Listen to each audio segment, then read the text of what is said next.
So take a moment to say hi to the people that are watching with you right now. And we also wanted to tell you a little bit about what we've been up to during quarantine. So I'm a musician and I miss my bandmate, I miss playing out a lot.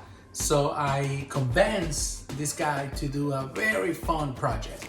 Yeah, we started a little family band. Tony is a professional musician. I am the opposite of a professional musician, so just be warned. But we have been making music together and making silly songs about being in quarantine. And we wrote a special song for Mother's Day.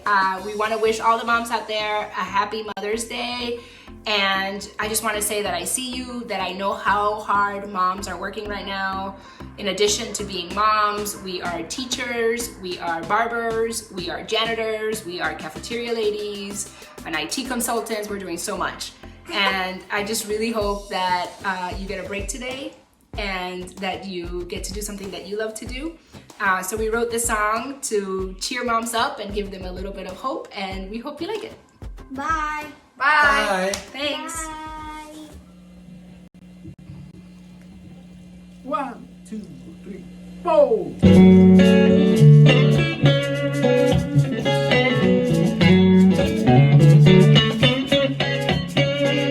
Hey mama, oh na na, your day's been ruined by corona, na na na. You should be at a beach cabana, na na na. Cause you deserve it of your mama. Brunch with all your amigas, all weekend at the spa. Instead we're all stuck inside the house with kids that fight all. We can't even go to the salon. Your hair is turning. I wash like 600 cups a day. We eat too many, and all this I'm bonding with my family. Got me feeling like ooh. For Mother's Day I want you to just leave me alone. Got me feeling like ooh. I love you all so much. Now go away. Na na na na. Hey mama, ooh na na. Your day's been ruined by corona, na na na. You should be at a beach cabana, na na na. Cause you deserve it of your mama. Brunch with all your amigas, a weekend at the spa. Goodbye. Hug your mom. Good morning, Watershed, and I have to admit this morning I've felt a little nostalgic as I decided to head over here to our Watershed campus in our Chantilly neighborhood. And so I'm here in the hallways and in the front space where typically doors are being opened and closed and hugs and handshakes, and we're bumping into each other and we're celebrating each other's weeks. And so today it's quiet here. But my hope is that you are dialing in at home. And by the way, as you are here with us this morning, if you would just take a moment, let us know that you're present. Maybe introduce yourself to some folks that you've not met before. Some of you are local here. Many of you are from out of town. And so again, welcome. And please take a second here and on the side and just let us know that you're here with us. We would love to be able to maybe hear a little bit about you and what neighborhood you're from. So thanks for being here with us this morning. I want to invite you into an opportunity. So for many of us, it's been about hunkering down and it's about staying safe for all the reasons that we need to. But for those of you that say, you know what, I'm feeling like I'm really healthy, I'm not as vulnerable, I'm in a place where I'm willing to give a few hours of my time. Second Harvest Food Bank is saying, man, we have needs. We have people that need food in this community. We have food that's being delivered to us, and we need some folks that are willing to help us organize and move it around in the warehouse. And so if you're available on Wednesday, May 13th, that's this Wednesday from 1 to 4, would you let us know? Would you RSVP and jump in and join us? This is a way for us, Watershed, to serve our community, to help people in need. And I just want to thank you in advance for your willingness to be able to do that. Also, I want to celebrate Freedom Communities called us maybe 8 weeks ago now and said, would you be able to help us distribute and deliver some food to this different CMS locations where students are showing up to take meals back home, and where they typically count on those meals when they're in school. And so they had to reorganize some things, and they needed some help distributing those meals to these different destinations. And we went and said to Watershed, would you be available? Who can help? And you kind of raised your hand and said, I'm in, and a ton of you signed up. And to this point, we don't have any more needs in that area, but just want to celebrate. Thank you for how you love your city. Thank you for when there's a call and there's a need indicative of so many of you here at Watershed, you just jump in and you serve. So for those of you that have been doing that weekly, week in, week out, for the last couple of months, just want to thank you so much for that. Talking about our city. So Ray McKinnon is a local pastor. He is a friend of ours. He's an activist. He's been deeply vested in the political expression here in Charlotte. If you don't know him, you will have a chance next Sunday. I have this amazing privilege to spend some time with him and just to kind of poke into his heart and into his soul in terms of the work that he is doing, the work that his church is doing here in our city. Hello, Watershed. I'm looking forward to being with you for Cabin Fever Church on May 17th. Listen to this excerpt from a letter from Birmingham City Jail written by Dr. King. It's in the book, A Testament of Hope. I encourage you to get it, A Testament of Hope. In the midst of blatant injustices inflicted upon the Negro, I've watched white churches stand on the sideline and merely mouth pious irrelevancies and sanctimonious trivialities. In the midst of a mighty struggle to rid our nation of racial and economic injustice, I've heard so many ministers say, those are social issues with which the gospel has no real concern. And I've watched so many churches commit themselves to a completely otherworldly religion, which made a strange distinction between body and soul, the sacred and the secular.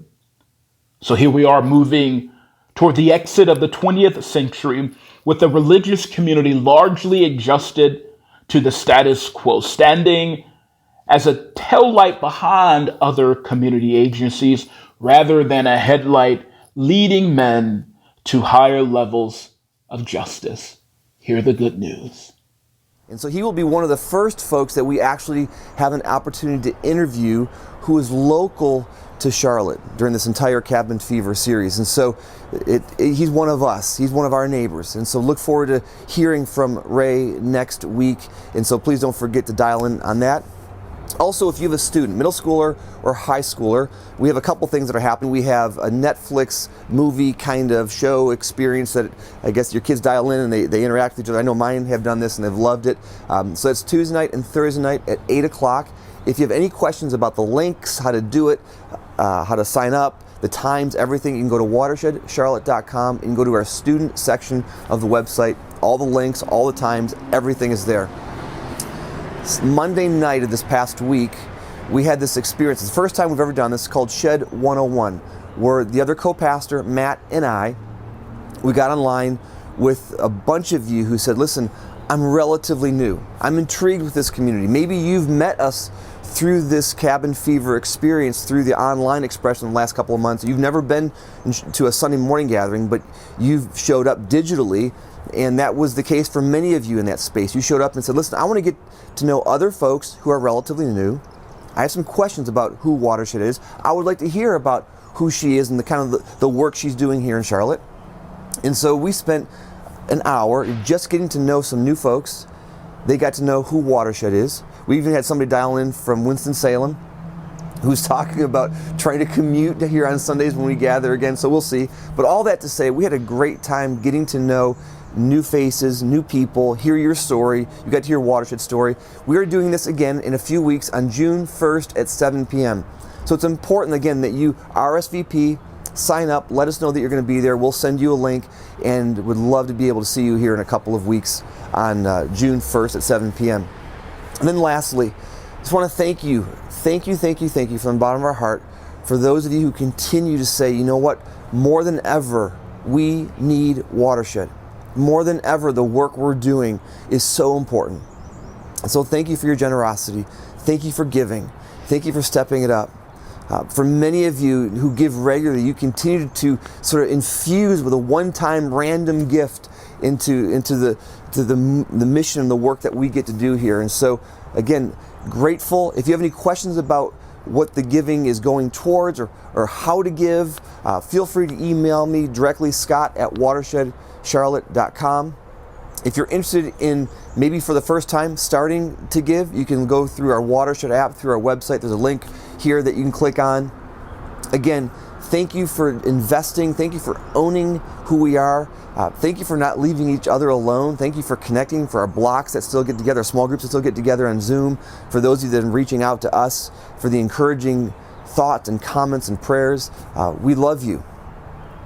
We look forward to some sense of change maybe in the weeks and the months ahead in terms of what it means to come together. We don't know, but we look forward to something that allows us to be in each other's presence again.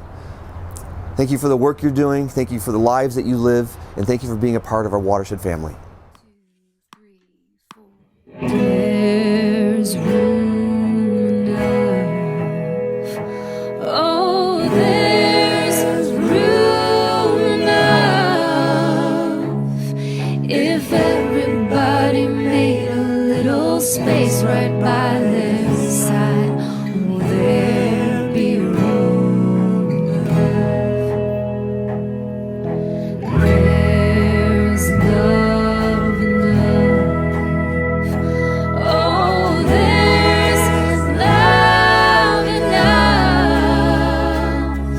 If everybody folded out their arms open wide, there'd be love enough.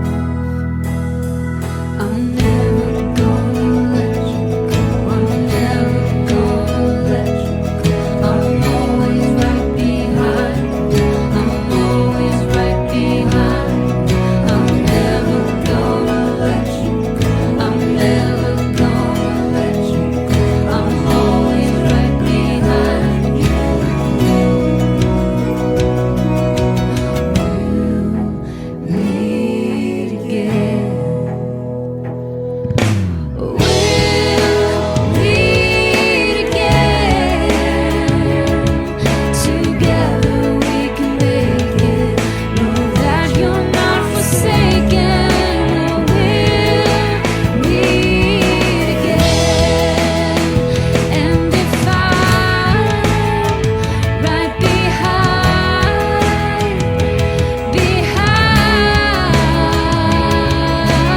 you, you can fall back, you can let go.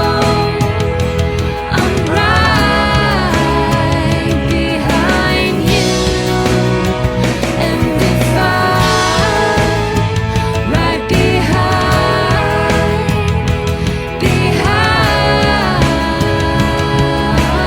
you, you can fall back, you can let go. I'm right behind you. And if I'm right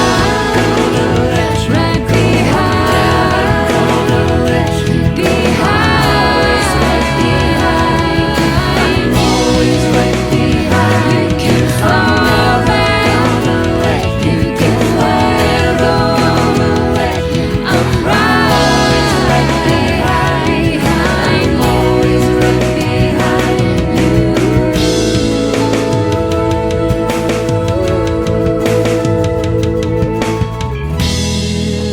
We'll meet again.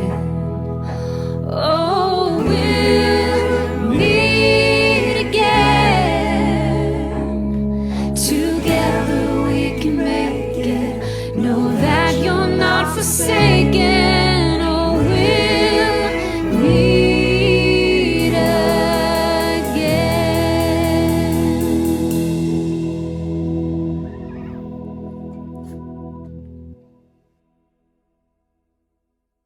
Good morning, everyone. I'm Taryn, and this is my older son, Colson, who is 15 and is driving and was just a baby when we started Watershed. And when I look at him, I think this is the age of our community.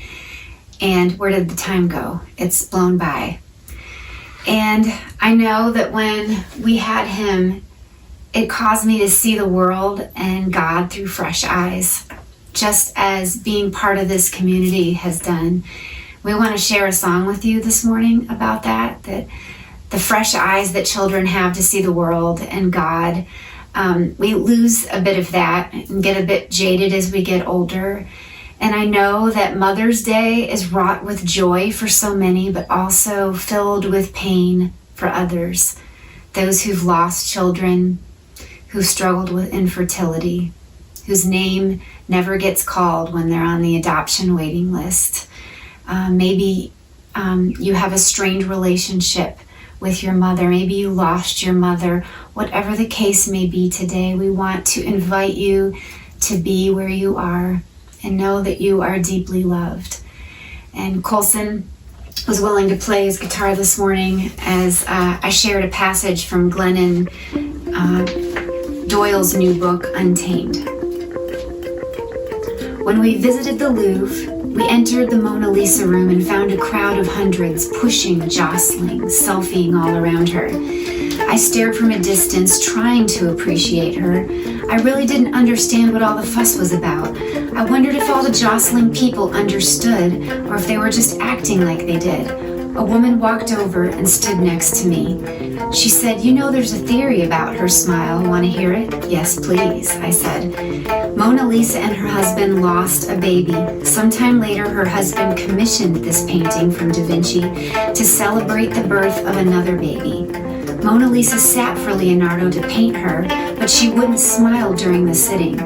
Not all the way. The story goes that Da Vinci wanted her to smile wider, but she refused. She did not want the joy she felt for her new baby to erase the pain she felt from losing the first. There is her half smile in her half joy. Or maybe it's her full joy and her full grief all at the same time. She has the look of a woman who has just realized a dream, but still carries the lost dream inside her. She wanted her whole life to be present on her face. She wanted everyone to remember so she wouldn't pretend. Now I understand what all the fuss is about. Mona Lisa is the patron saint of honest, resolute, fully human women, women who feel and who know. She is saying for us, don't tell me to smile. I will not be pleasant. Even trapped here inside 2 dimensions, you will see the truth. You will see my life's brutal and beautiful right here on my face. The world will not be able to stop staring.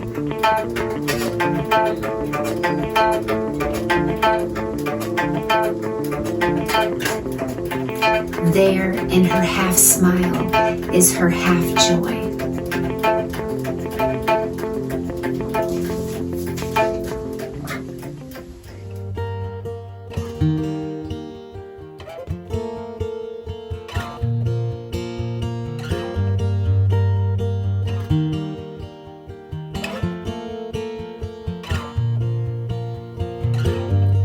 I see God in symmetry. I see God in our make-believe. I see God in our grand attempts to make something beautiful before life ends.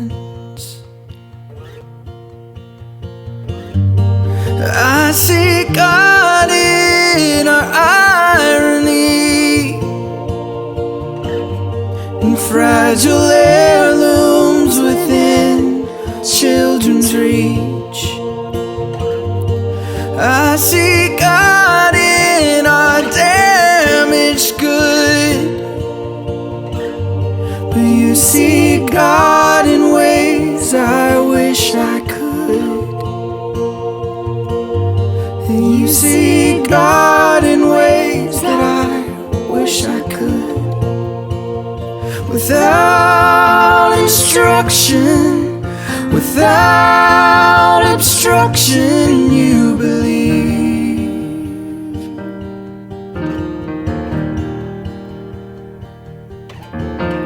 without container or dualistic framework. You see the Holy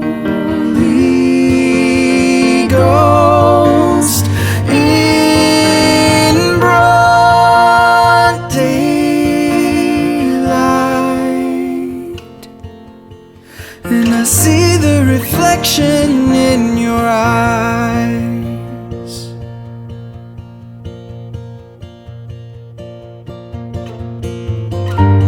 I see God in healing bones, in the sanctuary of our homes. And I see God in the wilderness, in our magnetism to recklessness. Black or white or vivid color, after a while it all runs together. Stained glass means nothing without light. And I see God in our damaged good, but you see God in ways I wish I could. Yeah, you see God in ways that I wish I could. Without assurance, without insurance, you believe.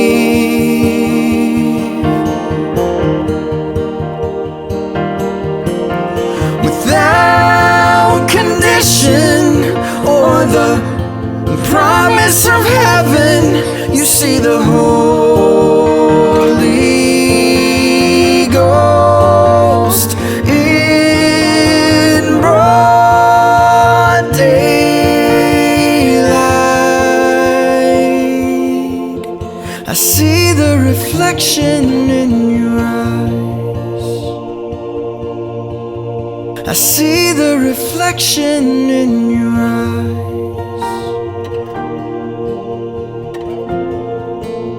I see the reflection in your eyes.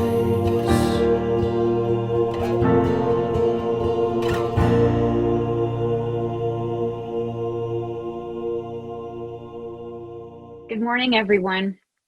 My name is Taryn, and I am one of the teaching pastors and worship pastors on staff at Watershed.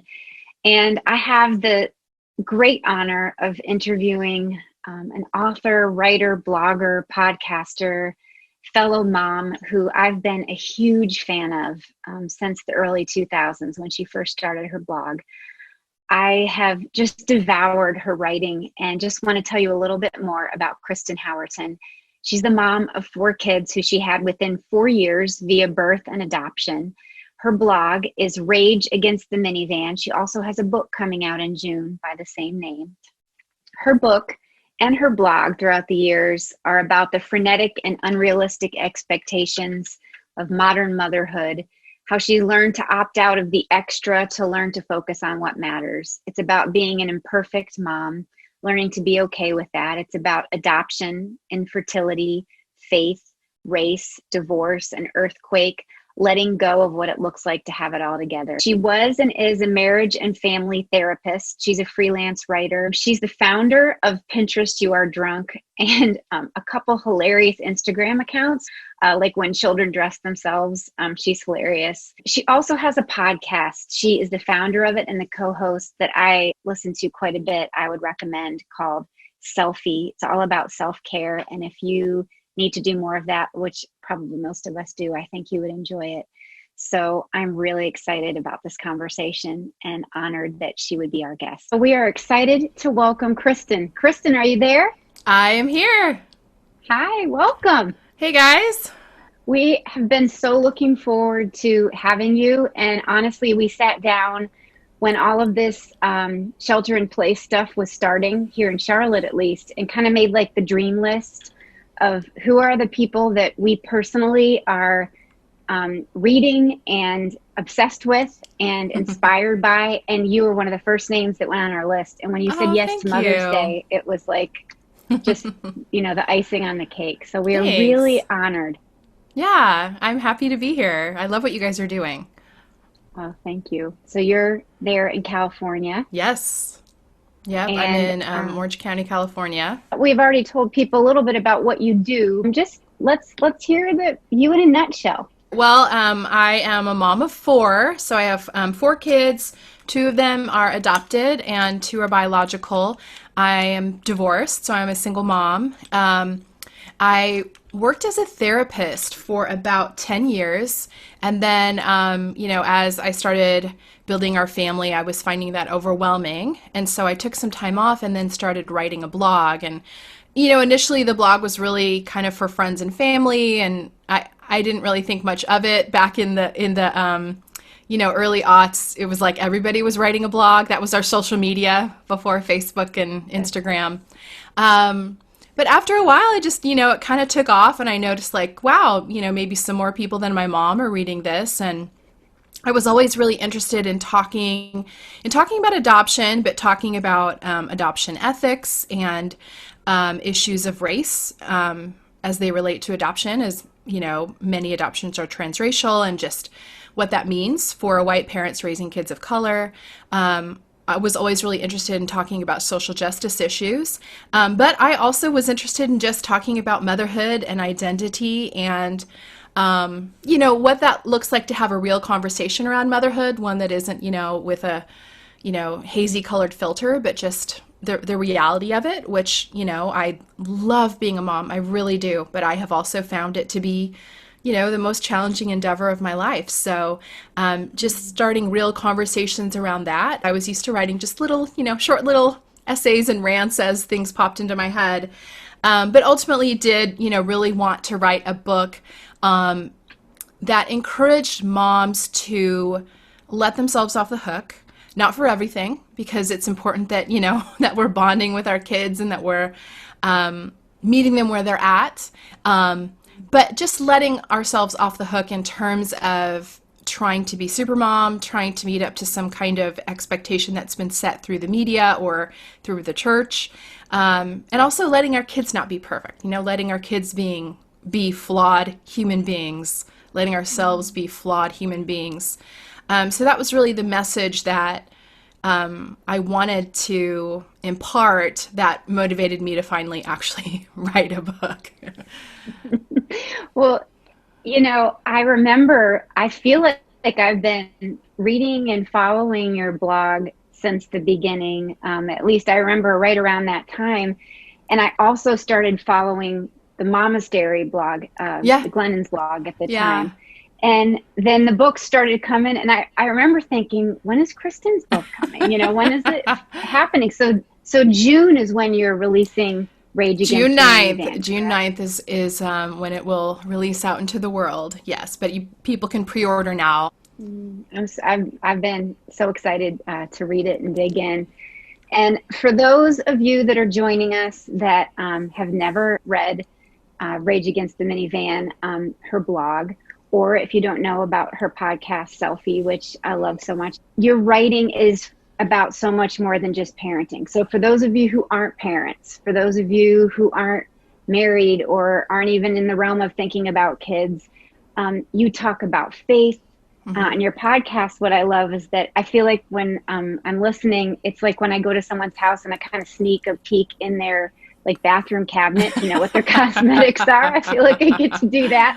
Like you just talk about so many things, and your writing is about so many things. But I want to remind everyone listening that there's going to be some content here you're going to want to stick around for, more than just talking about parenting. But speaking of parenting, tell us about your family, because we are a church that we are all about adoption. Our friends that started Watershed with us, all 3 of their children, well now 4, have come to them through adoption and a kind of a fostering situation. So many foster parents and a love for fostering. So if you'd be willing to just kind of share like just the nuances of what took place and how your family came to be. Yeah, it's funny. I I really felt compelled to adopt at a really early age. It's interesting the holes in my knowledge of world events when I was in high school, because I think like many high school students, I was pretty self-absorbed. But interestingly enough, when I was a teenager, I remember my parents got Time magazine, and there was a cover story on the orphans in Romania. And at that time, I was really interested in psychology. That's always been a big interest for me. And it was, eventually I got a master's degree in it. But I remember reading about the effects of institutionalization on children and how it literally changes their brain. And, it can cause this sort of like institutionalized autism in a child that otherwise would have been neurotypical if not for neglect. And I remember even as a self-absorbed, very self-absorbed, I really want to emphasize how self-absorbed I was as a teenager, just was bothered to my core by this and felt like I have to adopt some children I have to be a part of solving this problem of children growing up without families. I had so much discomfort in my soul about children growing up without families. I mean, I could bawl just talking about it. Like it's just so upsetting. So, 15, 16 years old, that was a goal. I was going to adopt. And so we adopted our first child, who's now 15. And I think I started blogging when he was just a baby. So now he's got a whole embarrassing log of his childhood online, which is fun for teenagers. Lucky him. He was our first child, and then I had a biological child. Her name's India. She's 13. And then when India was 6 months old, we started the process to adopt another child, this time from Haiti. We went to Haiti because I knew that was another place at that time where there were waiting children. And we started the process of adopting Kembe, and he came home when he was 3. And during that process, I had another biological child. So everybody came kind of all at once. So 4 kids. 4 kids that all came within 4 years. Yeah. Unbelievable. And you talk about on your, as I've read your posts through the years, when you went to visit Kembe in Haiti, could you tell us a little more about what happened there? And you had your daughter, who is a baby, with you. Yeah, so the adoption process for both of my boys took about 3 years. Foster care adoption just takes a long time, and the process is giving birth parents an opportunity to reunify if they can, and or also giving relatives an opportunity. And Jafta's adoption, I outlined it in the book, and it was a long and difficult process of not knowing if I was his mom or his foster mom for 3 years. But eventually we did adopt him. And then, so the adoption process from Haiti also, ironically, took 3 years. And we had tried really hard to find an orphanage that was very ethical. That was just a really top of mind issue for me. I wanted to do this ethically, which meant we didn't pay bribes, which meant that our paperwork just kept getting pushed down and pushed down. And then his birth mother died during the adoption process. And when that happened, just because of the process there, it reclassified him. And so the whole process started over again. So this process of waiting years to get signatures on paper just all of a sudden just started all the way over because she had passed away.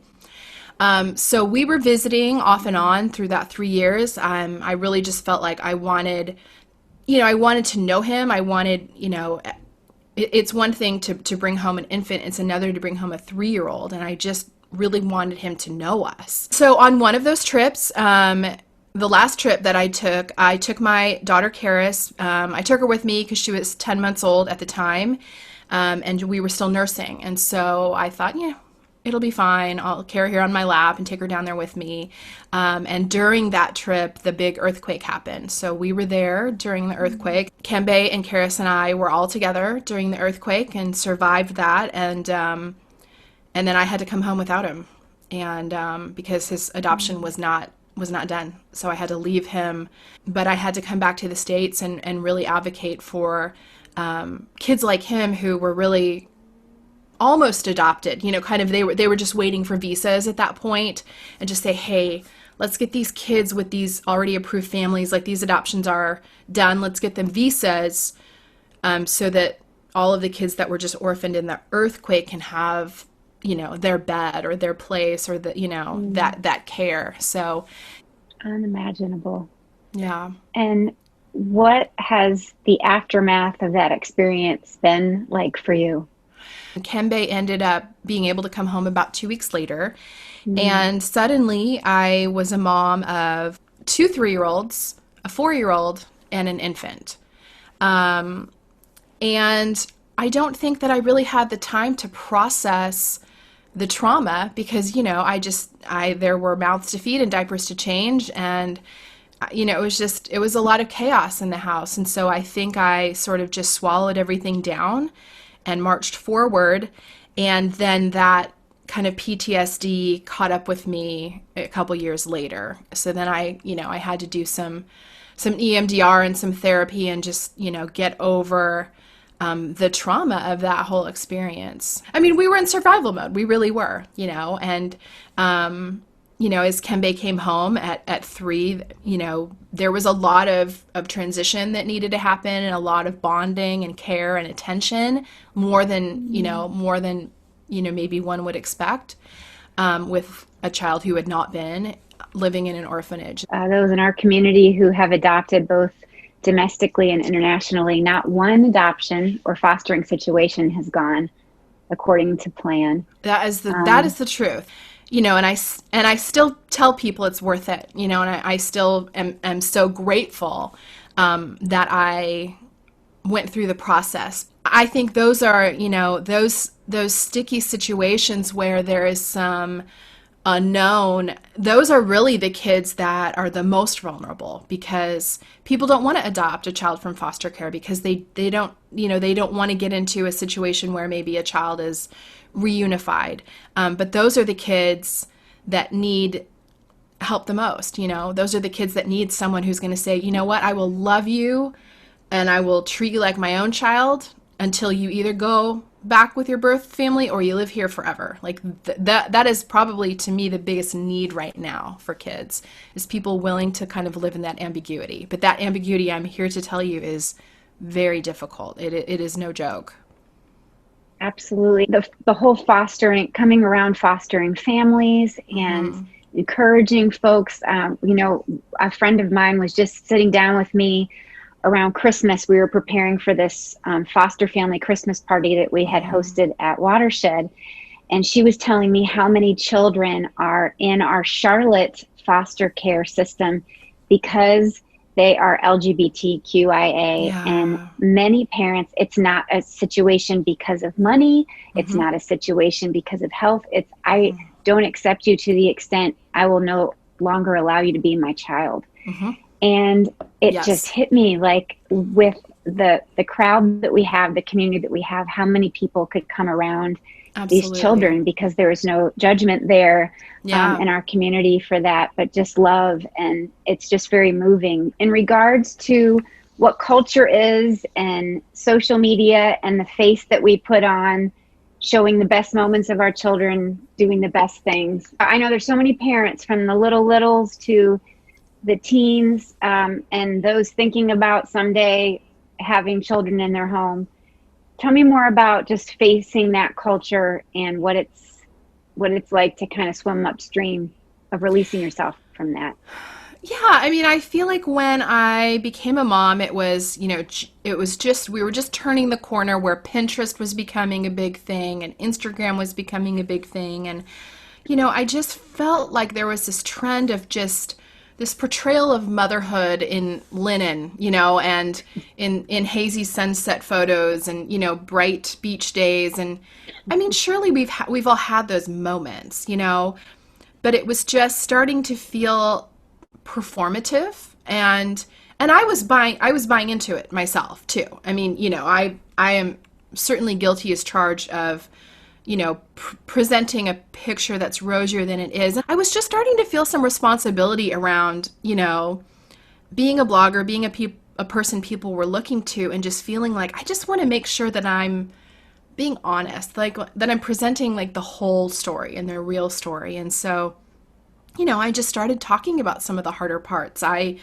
have always really struggled with work-life balance. I really struggled with, can I work as a mom? How much can I work as a mom? Can I do this well and be a good wife and be a good friend and be a good mom and be a good employee all at the same time? It felt like I couldn't, I have no solution for it. But I just wanted to be honest in those conversations. You were talking about my podcast. My podcast is a podcast about self-care. I'm terrible at self-care. Like, I'm like the worst. And so I was like, I want to do a podcast about this because I'm so bad at it. And I want to talk about why am I bad at caring for myself? Like, what's happening here? But I feel like that's always kind of been my personality of just like, I want to talk about how hard this is and why it's hard. I was drawn to Jen Hatmaker. I was drawn to Glennon, moms who were just saying like, I'm in a little over my head, or I, feel some insecurity, or I'm failing to sign the folders every week, or, whatever that was.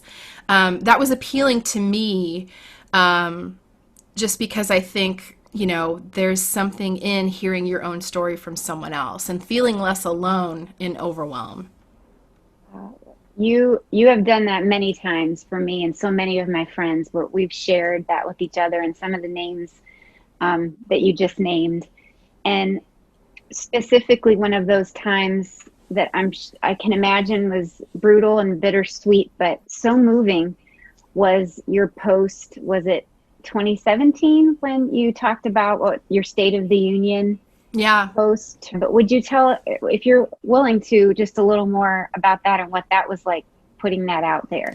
Yeah. So I got a divorce, and I was a marriage and family therapist. That was my job. It's funny. I had given myself permission to be really honest about motherhood and really honest about my own foibles, but I had never given myself permission to be honest about my marriage publicly. And I also, to be completely transparent, and I talk about this a lot in the book, I had also not given myself permission to be honest about my marriage privately, even with my own friends, for whatever reason.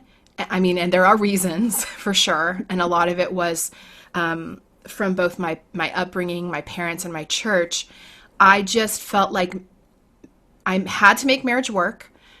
Having a marriage fail is the very worst thing that could happen to a person, and that even if your marriage was failing, you needed to make it look like it wasn't. Like, that just, I really had that entrenched. I don't think that was a conscious thought.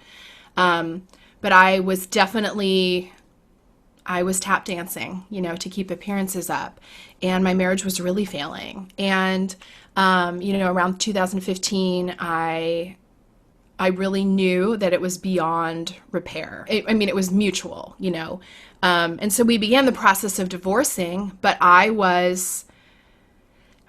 think it was the combination of feeling shame about that.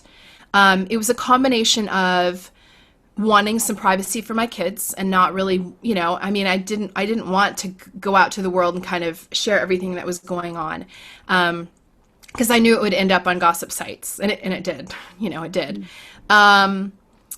And wanting that privacy for the kids, and then also just like this fear and this feeling that like, I know that divorce is seen as a kind of public failure in Christian circles. It's like people have a lot of judgment about divorce in Christian circles, and I was pushing back on things, around LGBTQ issues and around social justice. And I just felt like, me getting a divorce is going to be the thing that people point to and go, she's just, she's really lost her way. Mm-hmm. And some people did. And so for me, it was a lot of inner work of just coming to terms with my own inner shame, my own fear of being judged, my own people pleasing, and really kind of slaying some of those dragons of like, I just need to be okay with my own choices, and with, people, being disappointed in me if that's how they felt, but then also not projecting that onto people, because I was also, the actual judgment was probably 2% of the judgment that I created in my own mind, which I think we do. I think that's a thing we do. So yeah, I did eventually kind of go public with it. I went public with it probably much later than I should have, just because by the time I announced it, we were both pretty moved on, and was getting texts from people like, I saw your husband on a dating site. Like, Well, yeah, I remember you saying that, and I was like, yeah, oh my gosh, I guess that would kind of push you to have to say something. yeah. Like he is on a dating site, and I'm dating someone, and that's all okay because we've been divorced for a while. But, Yeah. but it was that I feel like it was a really scary thing to do. In retrospect, I'm being on the other side of it. It feels like it shouldn't have been that scary, but it felt that scary. Mm. And then once I talked about it, there was just so much relief. I'm glad that I was public about it. I can imagine. And we have so many of our folks in our community that have either navigated their own divorce, or have grown up in a home of divorce. Yeah. And I feel like you've had a few posts about like holidays and how you're spending them, or times that you choose to all be together. And I know it's different. Like, I have a friend that just messaged me this week saying they're looking for a 1-bedroom apartment so that they can do that nesting thing. Yeah. They've been separated now for like a year, but that's what they've decided for the kids. I know it's different for every family, but that's been really inspiring. Tell us a little more about that, like how you all come together or kind of make those decisions on big days or important moments. Yeah, I mean, when we first, were negotiating the divorce, it was just really important to us that we keep some of our traditions, and that we not make the kids feel like they're having one parent not still involved in the traditions or going back and forth. And so yeah, we spend a lot of our holidays together, and it's. I want to make sure I say clearly, it is awkward. There is nothing special happening in my relationship with my ex that makes that easy. It is very difficult. There is, there's some like. It's weird, right? I'm sure. It's weird and it's frustrating. And there's, some years it's not as weird. Some years I'm really, already frustrated with my co-parent and, swallowing down resentment and anger.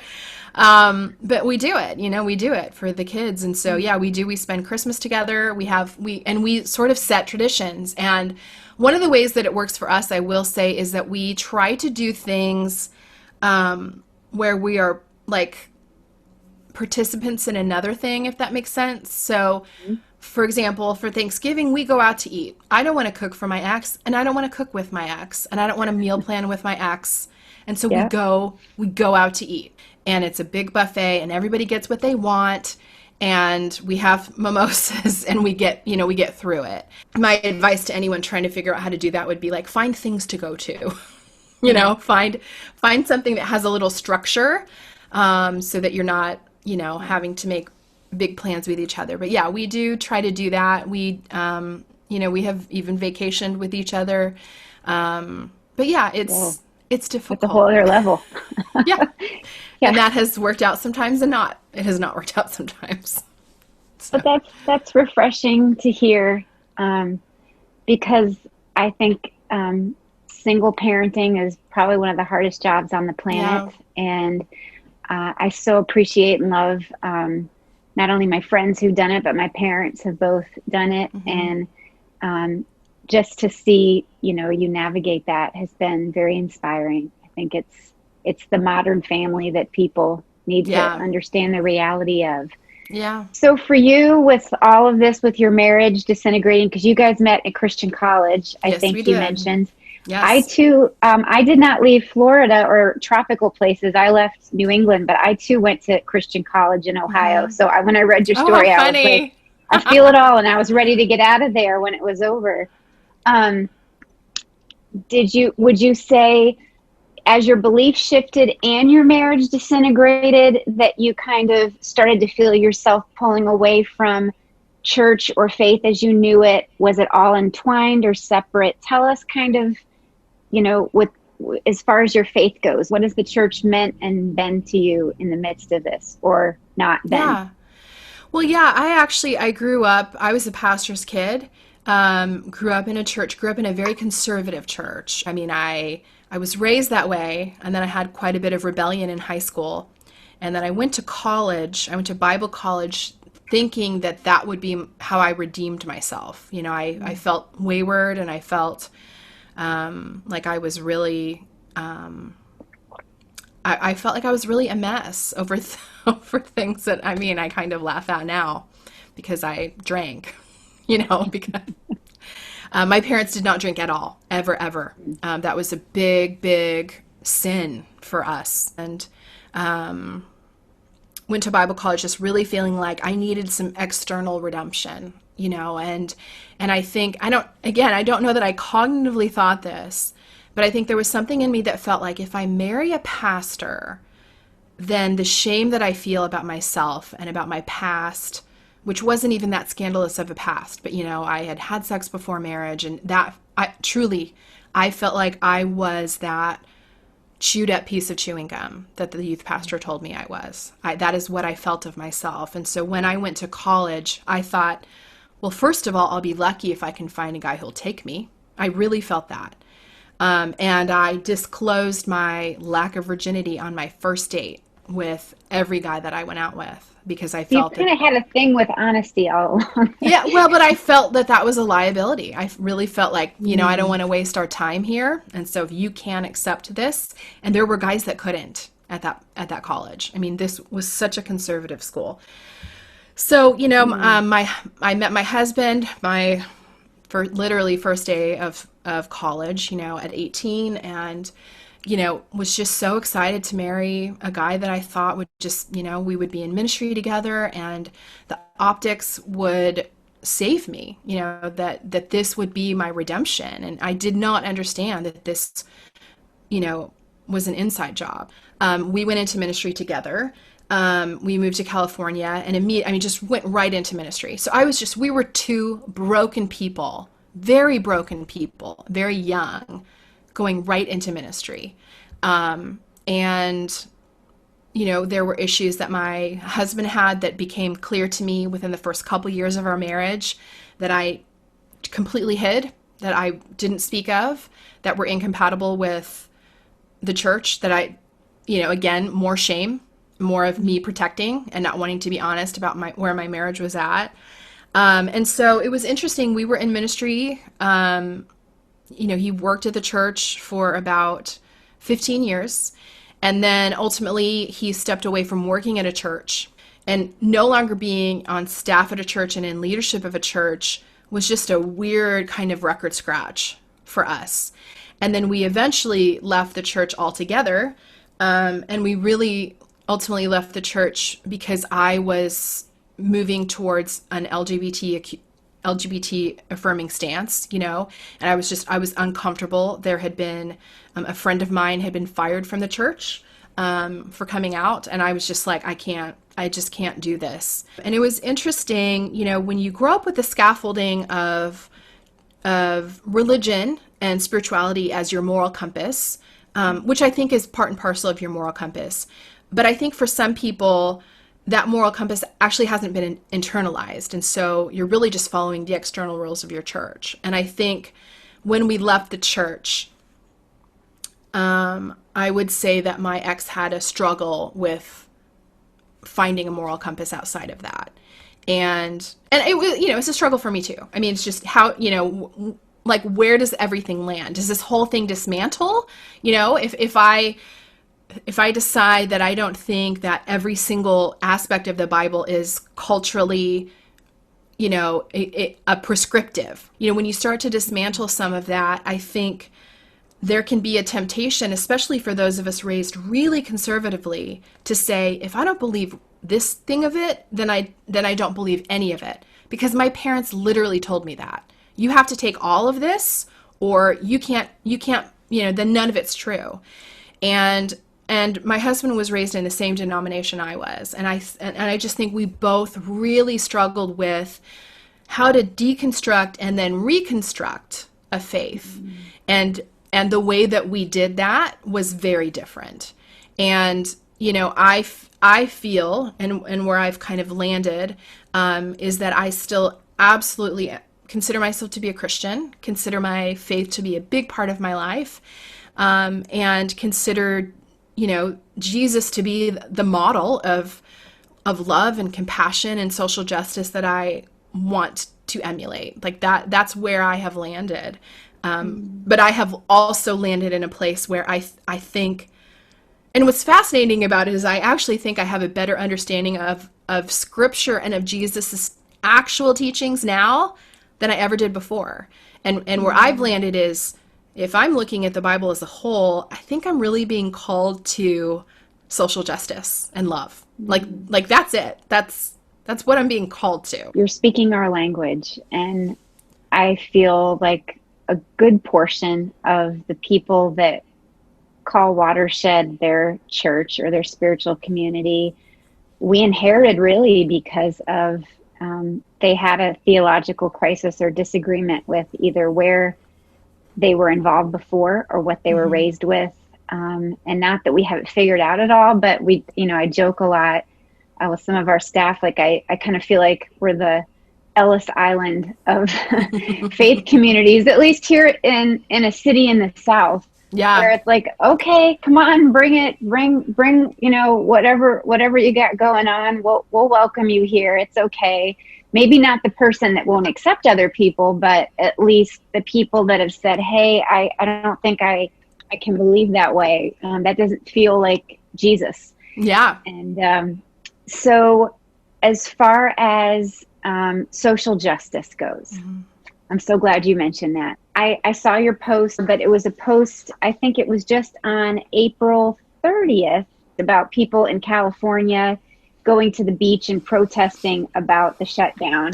Yeah. And in essence, you were saying, were you there protesting about Black Lives Matter? Were you standing with our Muslim brothers and sisters? Is it only a time for you to fight for your rights when it's something that you want, like going to the beach? Tell me more about that. I found it to be so relevant to right now, what we're experiencing here, and what kind of response you got to that.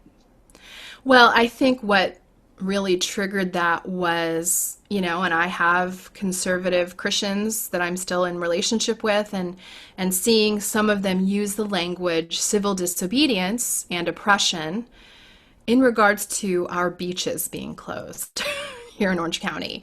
And listen, I love going to the beach. I do. It is my happy place. It is my sanity place. I did not want the beach to have to be closed. I really didn't. And it was frustrating. But then I see people talking about it as if they're being oppressed, as if, a beach being closed is this great, civil right. And to be using and co-opting the language of fighting against oppression really got me mad, and, because I have been involved in some civil disobedience, and the ones that I have been involved in, and I've put myself at risk of arrest, a few times. And it has been, to fight for someone who's actually oppressed. It was shutting down LAX after the Muslim ban, or it was, trying to shut down a new ICE office in San Diego. And, it's always for me been about, a civil disobedience has been about pushing back against actual oppression. And oppression looks like someone not being able to do something based on, their immigration status or their race or, their religion. And I was really offended at people, and they did. They showed up and protested and brought signs about their beach being closed. The pandemic has really brought some serious conundrums because if we say choose life and then we're saying we want to be free to infect other people, it's just very complicated. And it is. I appreciate your heart for advocacy, and especially as a mom of children of color. I saw your post just recently about the nuances of one of your sons wearing a mask. Well, I think that the issues that I'm dealing with around, race and bias towards my kids are the same issues that white and black moms of black kids are dealing with. What's different as a white mom is that I don't share that experience. And if I'm not careful, I can be blind to that experience, and I think that there is a steep learning curve for white parents of black kids because I think that white people have some really serious denial systems when it comes to racism. I have experienced so many white friends, when I try to talk about some of the racism that my boys have experienced, say, I think you're just being too sensitive, or I don't think that's a race issue. And then, I talk to other either white moms of kids of color or black moms, and they're like, yeah, for sure, that's happening. Like, I affirm what you are saying is true. So, I think that, it is difficult because we are living in systems of white supremacy. We are surrounded by it. We are swimming in it. And, when you're in a pool, you don't notice your environment quite as much. And it's been a learning curve for me. I mean, some of the viewpoints that I held 15 years ago, I cringe at, but, just learning how to have that discourse with my sons. And, the mask was a situation where I was sending my son out to go grab some food from a local place that he was going to ride his bike to. And he had gloves on, and he wears hoodies, as many skater kids do in California. And he put a black mask on and pulled his hoodie up. And I was like, this is not a good visual. This is a visual. And there's nothing wrong with him. There's nothing wrong with wearing a mask. There's nothing wrong with wearing a hoodie, because all kids do this right now. The problem is that he is a black male and therefore statistically will be judged to be more nefarious than he is and older than he is. And this is just, we know this to be true. There have been bias test after bias test that tell us that data is true. And, so I just expressed, and I don't have an answer for it, but just that there's a real concern for me of sending a kid out into the world who's already being judged, wearing a mask that might, further, it was like the whole hoodie thing with Trayvon Martin. Like, why can't a black kid wear a hoodie? I wear hoodies, and then it's that delicate dance of, I want to offer my kid freedom, and he shouldn't have to edit. He shouldn't have to change himself or who he is to make white people more comfortable. But at the same time, I want to make sure he comes home alive. And it's a very difficult place to be. Unimaginable. And you're absolutely right. And it's not just a white parent thing. Parents of color have been experiencing it for generations, and you drawing our attention to it has just really raised our awareness, and we're grateful for it. Thank you for being so encouraging to us. I know you pour so much of your heart and your time and your own family into what you write and what you podcast. You are just a constant source of challenging so many of us. And I feel honestly, in a world where, we're surrounded by Karens, and it would be easy to be a Karen. You are not one. You are leading the charge in advocacy and social justice and vulnerability. And it's something we all need more of. And we drink deep from your well. So thank you from our community to you. We really appreciate you. Thank you.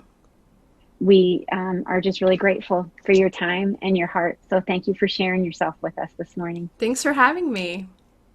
It only seems right in this moment that we hit pause and think of one mother specifically whose Mother's Day will not be the one she deserves, nor expected, nor should ever have to face.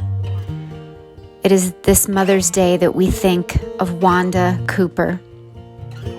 This is her with her son, Ahmaud Arbery, who was shot and killed on February 23rd in Brunswick, Georgia, on a Sunday afternoon taking a jog, by two white men who suspected him of burglary for absolutely no reason other than the color of his skin. Ahmaud would have turned 26 years old this past Friday, May 8th. And today we want to invite you to see his name and say it out loud. To tell your children his story, to explain that this was a modern day lynching. And if you say a prayer today, to lift one up for Wanda Cooper, his mother, on this Mother's Day, who will never again sit in the same room as her son as I am able to do today. I want you to visit the website you'll see in the comments and that we'll link on our site. Wanda, our prayers are lifted for you today.